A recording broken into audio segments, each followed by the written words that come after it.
নমস্কাৰ, মই আজি মূলাৰ এটা ৰেচিপি লৈ আহিছোঁ।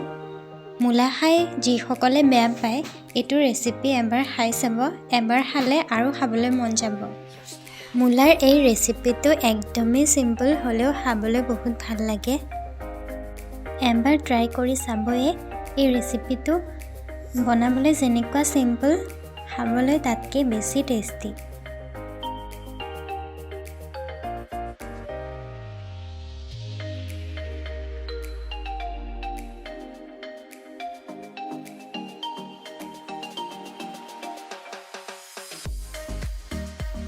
ইয়াৰ কাৰণে মই লৈছোঁ মূলা দুটা এনেকৈ দীঘল দীঘলকৈ কাটি লৈছোঁ আৰু জলকীয়া কেইটামান লৈছোঁ আৰু আদা অলপ লৈছোঁ।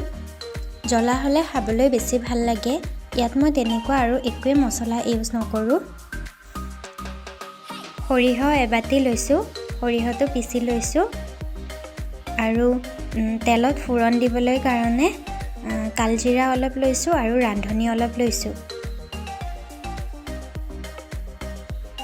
মূলাখিনি বইল কৰি ল'ম।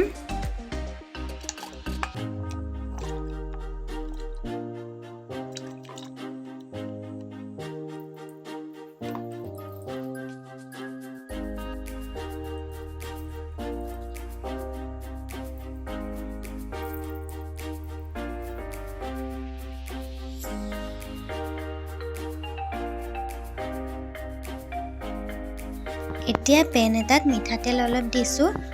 তেলখিনি গৰম হোৱাৰ পিছত ৰান্ধনি আৰু কালজিৰাখিনি দি ভাজি ল'ম।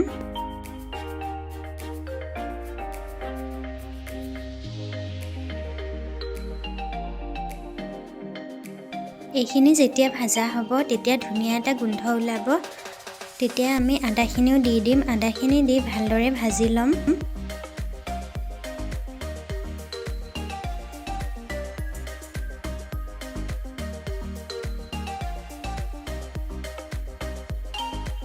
বইল কৰি লোৱা মূলাখিনিও দি দিছোঁ।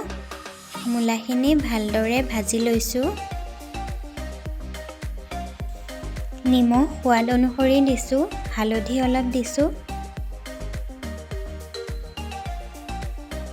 5 মিনিটমান ভাজি ল'ম। বেছি নাভাজিলেও হ'ব, যিহেতু বইল কৰিয়ে লৈছোঁ।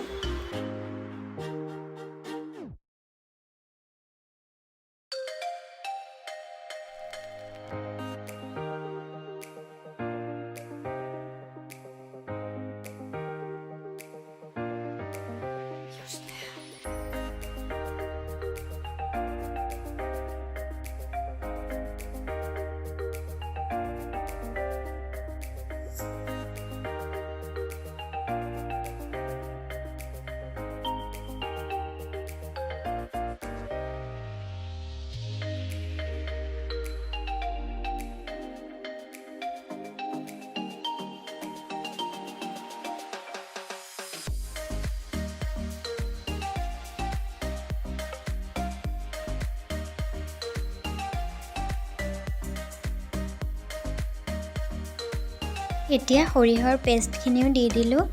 এইখিনিও 5 মিনিটমান ভাজি ল'ম। এইখিনি মিডিয়াম ফ্লেমতে ভাজি ল'ম।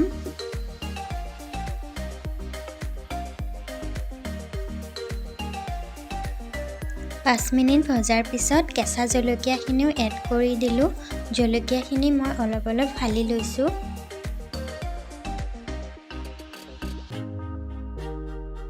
আকৌ 2-3 মিনিটমান ৰাখি গেছটো অফ কৰি দিম।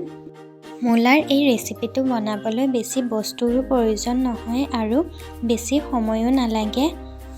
লৰালৰিকৈ বনাব পাৰি। গৰম ভাতৰ লগত খাবলৈ খুবেই ভাল লাগে।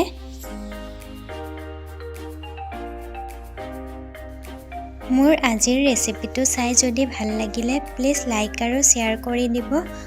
আৰু যদি নতুনকৈ চাই আছে তেন্তে প্লিজ ছাবস্ক্ৰাইব কৰি দিব।